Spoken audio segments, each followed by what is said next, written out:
The only thing louder than my rooster that morning was Wanda Fairbanks screeching at my farmhand over the fence line. I was halfway through feeding the goats when I heard her shrill voice carrying across the pasture. "You can't just move the property line because you feel like it," she shouted, jabbing a manicured finger at poor Jessie. I dropped the feed bucket and hustled over.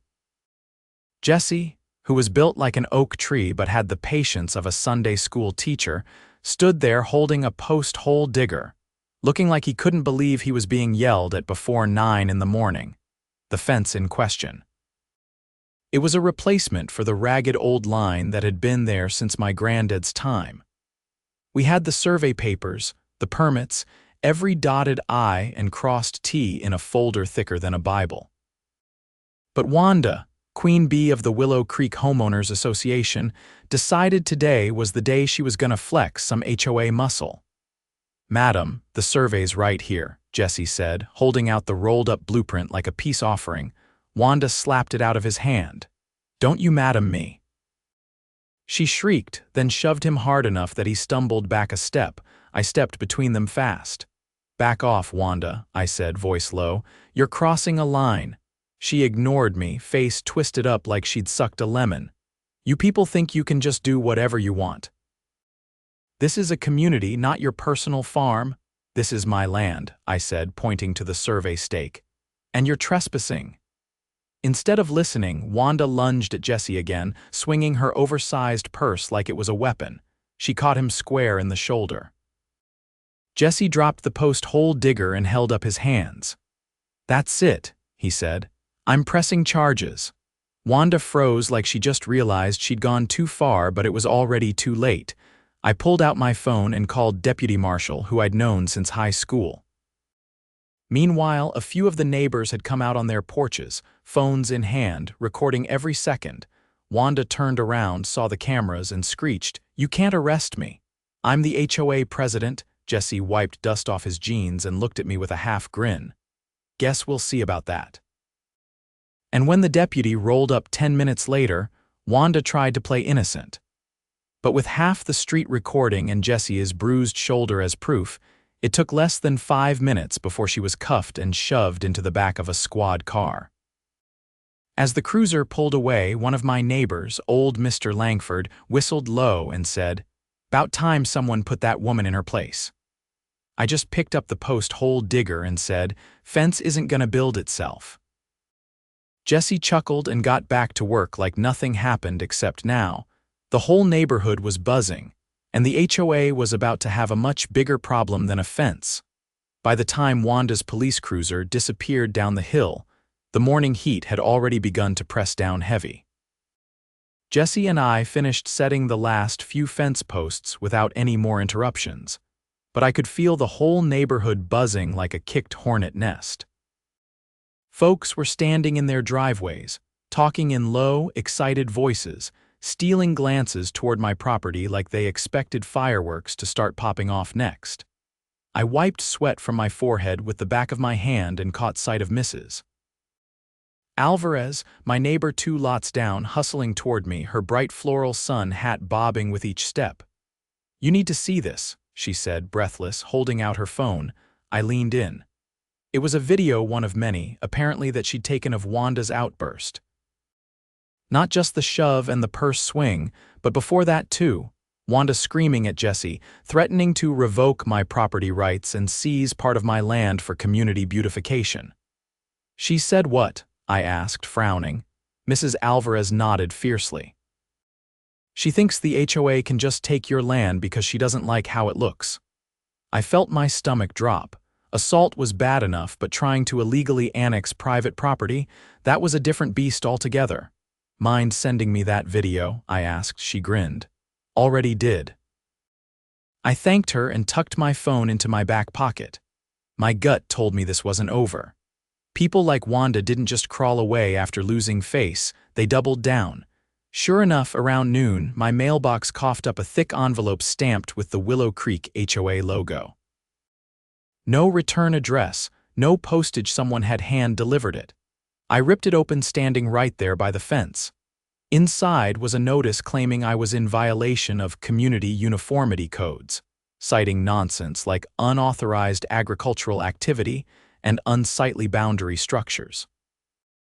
They gave me 10 days to cease all non-conforming operations or face daily fines. I barked out a laugh that scared the goats. Jesse wandered over, wiping his hands on a rag. "More garbage?" he asked. I handed him the letter. He read it, his eyebrows climbing higher with each line. "They're desperate," he said finally.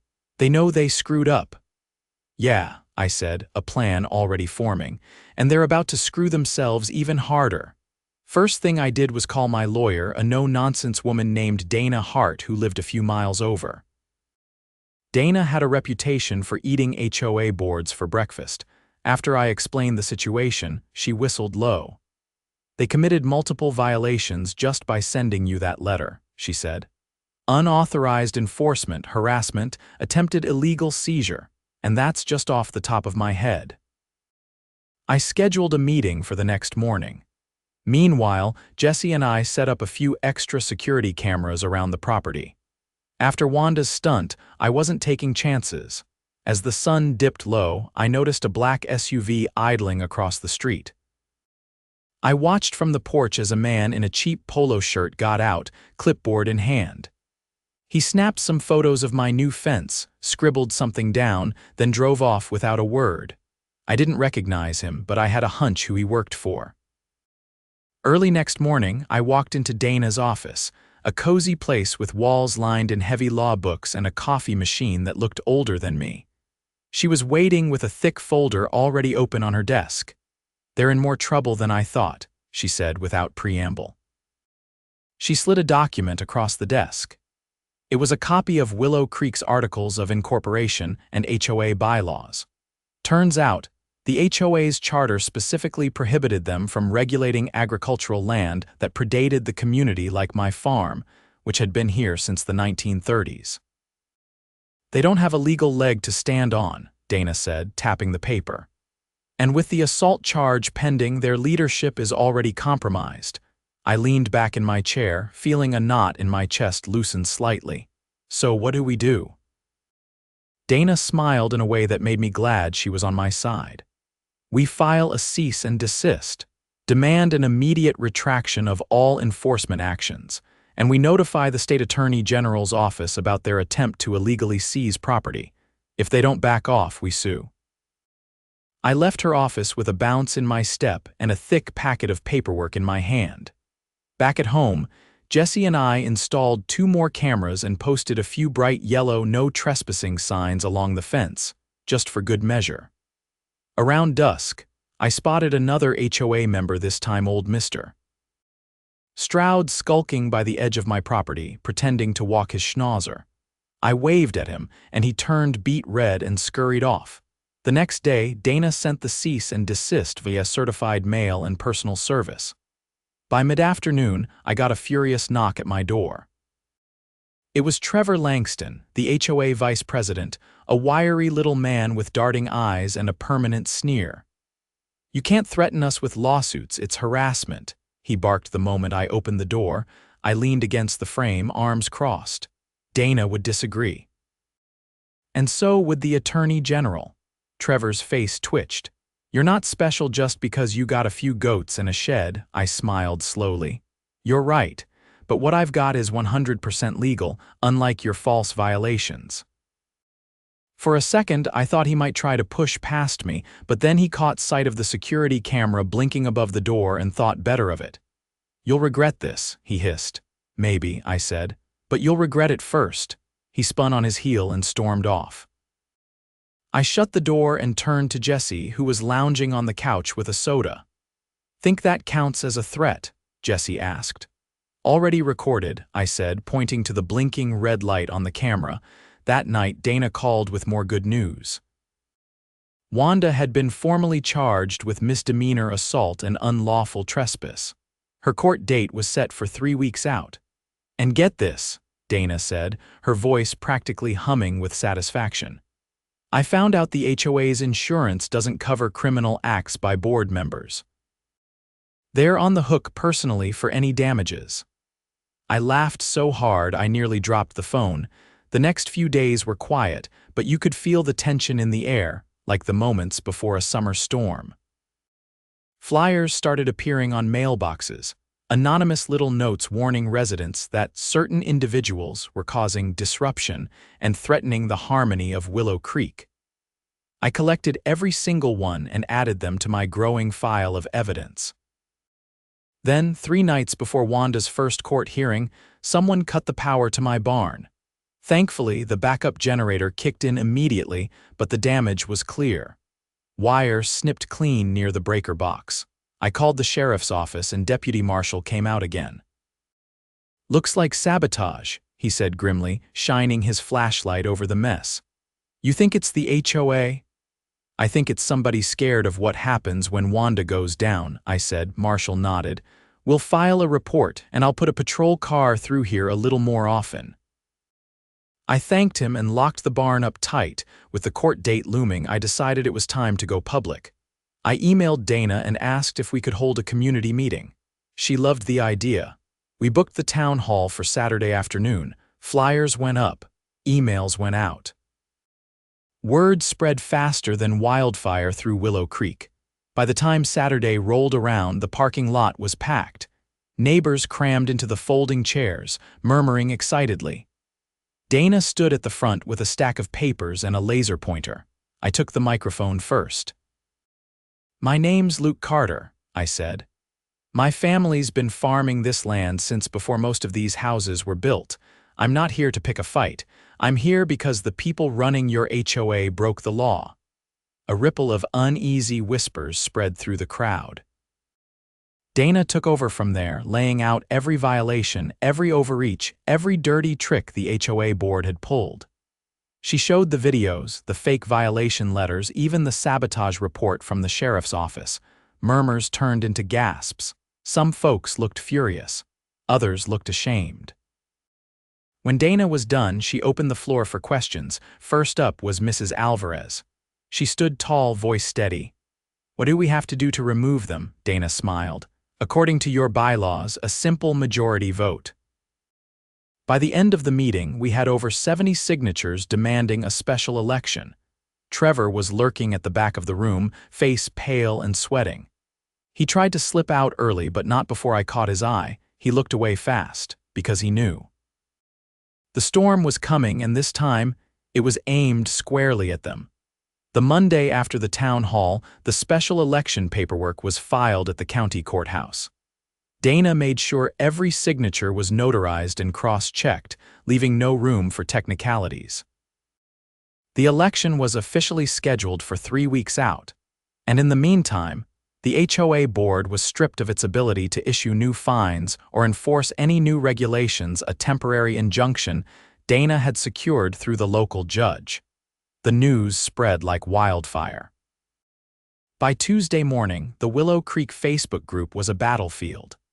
Some of the HOA loyalists tried to defend Wanda and Trevor, claiming they were protecting the neighborhood's image.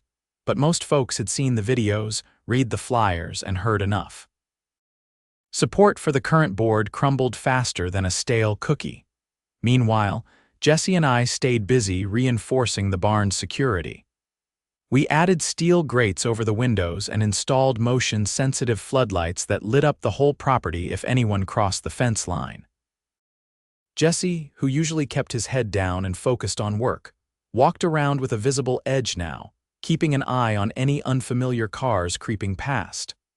One afternoon, as we were finishing repairs on the south pasture gate, Deputy Marshal pulled into the drive. He stepped out, his face lined with concern. "Got something you need to see," he said, handing me an evidence bag. Inside was a crumpled piece of paper, water-stained but legible enough. It was a crude map of my property with certain areas circled and labeled target. "We found it in the trash at the HOA clubhouse," Marshall said. "Janitor tipped us off. Looks like someone was planning more than just cutting wires." Dana came by later that evening, her expression grim as she read over the report. She tapped the circled areas on the map: the barn, the feed shed, the goat pens. "This wasn't vandalism," she said.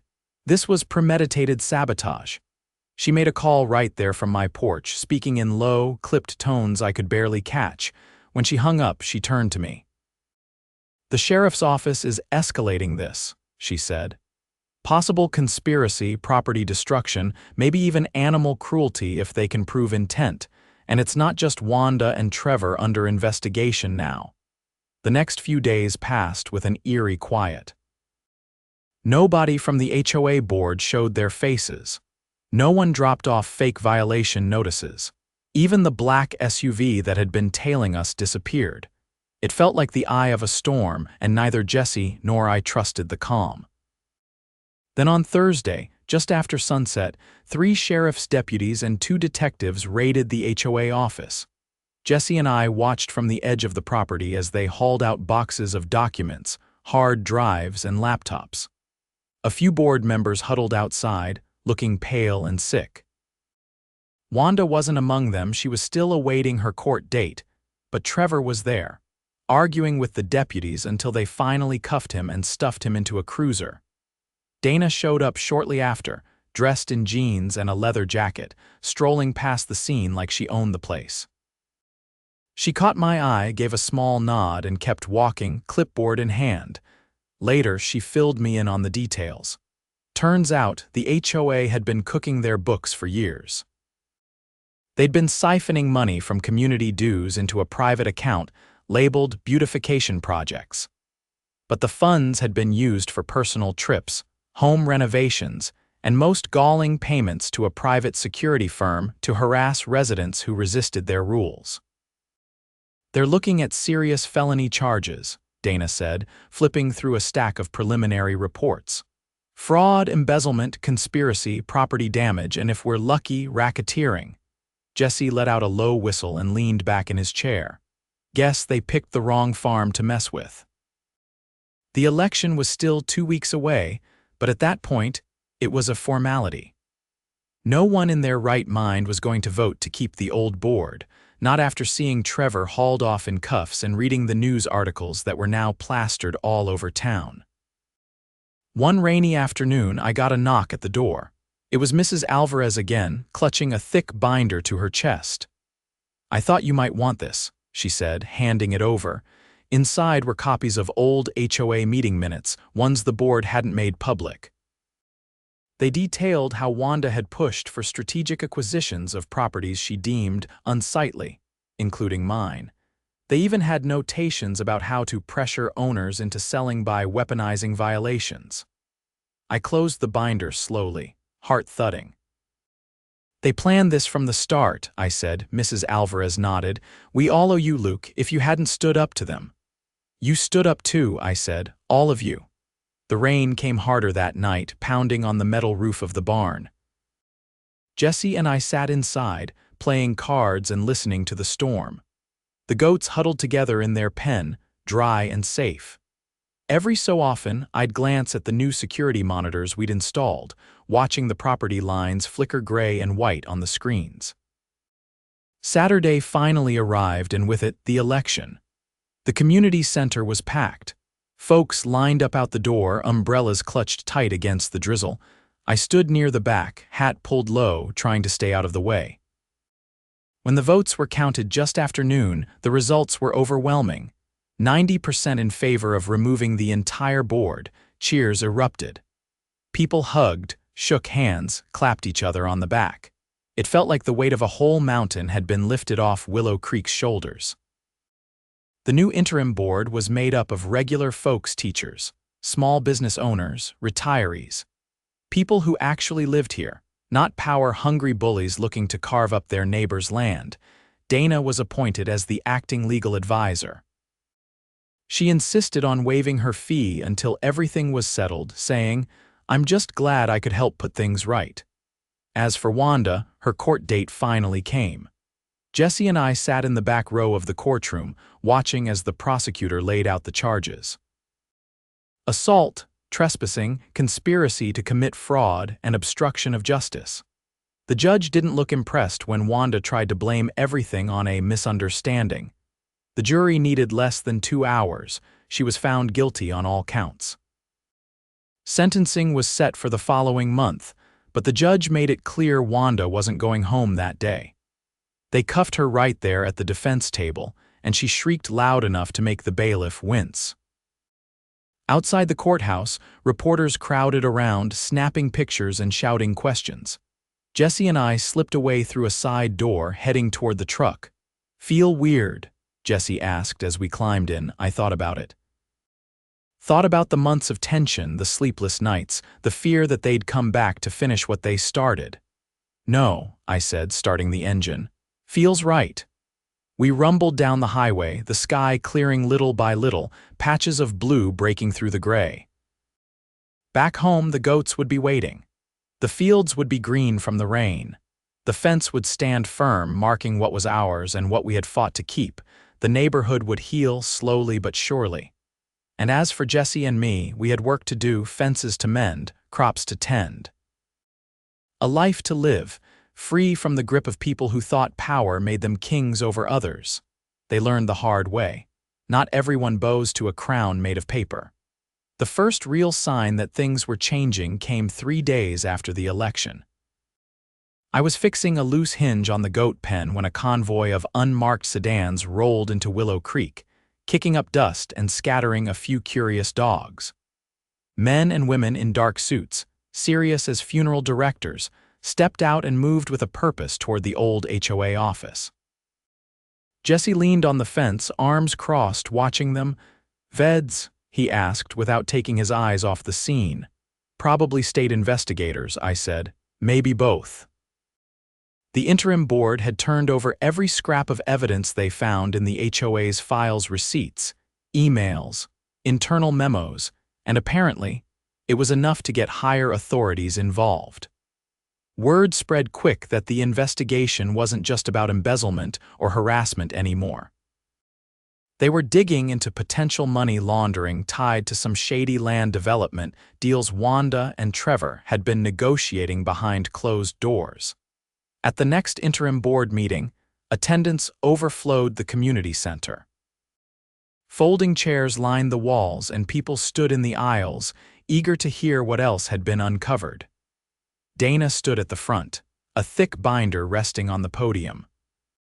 Preliminary findings suggest that members of the former HOA board funneled resident dues into shell companies registered out of state, she said, her voice steady and clear.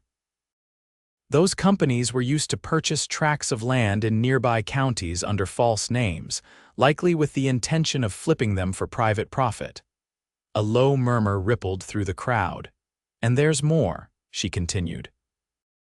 "They attempted to leverage HOA authority to devalue certain properties like Luke's farm here so they could buy them at a fraction of the market value." Heads turned toward me. I gave a small nod and kept my hands jammed in my jacket pockets. I wasn't looking for attention, but I wasn't about to shrink away either. Dana flipped a page. "Because these activities cross state lines and involve financial fraud, the FBI has opened a case," she said. "There will be further investigations. Additional charges are likely. Mrs. Alvarez raised her hand, her expression tight. "Will we get our money back?" Dana took a breath before answering. "Eventually. If the court authorizes asset seizures, the stolen funds could be recovered, but it'll take time." No one left early that night. People hung around, talking in small, anxious clusters. For the first time in months, though, the fear wasn't directed at each other. It was aimed squarely at the people who had betrayed the community's trust. As the weeks passed, the interim board held regular meetings, each one peeling back another layer of the rot Wanda and her cronies had left behind. They established transparency measures, open financial records, public forums for major decisions, and term limits for board members to prevent future power grabs. Meanwhile, Jesse and I focused on repairs. The fence line was fully restored, stronger than ever. Every post was sunk deep and reinforced with concrete. We built a new hay shed, sturdier and weatherproof, and added a fresh coat of white paint to the goat pens. One bright Saturday, while we were laying down gravel near the feed barn, a blue pickup pulled up to the gate. Out stepped Sheriff Dunbar himself, tall and sharp-eyed, wearing a windbreaker with the county badge stitched over the heart. "I hear you boys have been busy," he said, tipping his hat. "Trying to make up for lost time," Jesse replied. Dunbar chuckled and leaned against the gate. "Thought you should know," he said. "Wanda accepted a plea deal." I wiped my hands on a rag and waited. "She's pleading guilty to multiple counts: fraud, conspiracy, assault, obstruction," Dunbar continued. "She'll be serving at least 5 years, no parole." "And Trevor?" Jesse asked. "Refused a deal. He's rolling the dice in court," Dunbar said. "Given the evidence, he'll be lucky to see daylight before he's 50. He handed me an official letter stamped by the county clerk. Also, the judge signed off on a restitution order. "You'll be getting a settlement for damages, property repairs, legal fees, and punitive damages." I turned the letter over in my hands, feeling the weight of it. It wasn't about the money. It was about the principle. About standing up when someone tried to steal what generations before me had built. "Thanks, Sheriff," I said. "Don't thank me," he said with a grin. "You did the hard part." After he left, Jesse and I stood there for a while, letting the news settle over us like warm sunlight. Then, without a word, we got back to work. The following Sunday, the interim board hosted a neighborhood barbecue to celebrate the new beginning. Long tables filled the community park, covered in checkered cloths and stacked high with potluck dishes. Kids ran barefoot through the grass, chasing each other between the picnic tables. Mrs. Alvarez cornered me near the drink station, pressing a mason jar of sweet tea into my hand. "You're a big part of why we're all here today," she said, her voice thick with emotion. "We won't forget that," I nodded, not trusting myself to say much. Later, Dana found me sitting under the big oak tree at the edge of the park, watching the sunset stain the sky in shades of gold and crimson. She dropped into the grass beside me, kicking off her shoes. "You ever think it would end like this?" she asked. "Honestly," I said. "I figured it would end with duct tape and a shovel," she laughed, full and genuine, and for the first time in a long while I laughed with her. "You're not the only one who stood up," Dana said after a moment. "You just lit the match." The months that followed brought a slow, steady peace to Willow Creek. The new board was officially elected, this time without drama or hidden agendas. They focused on real community needs: fixing potholes, upgrading the playground, organizing volunteer days to help elderly residents with home repairs. As for me, I stayed busy with the farm. We expanded the goat herd, added a few sheep, and even planted a small orchard near the eastern edge of the property. Jesse stayed on full time, his easygoing nature and work ethic making him indispensable.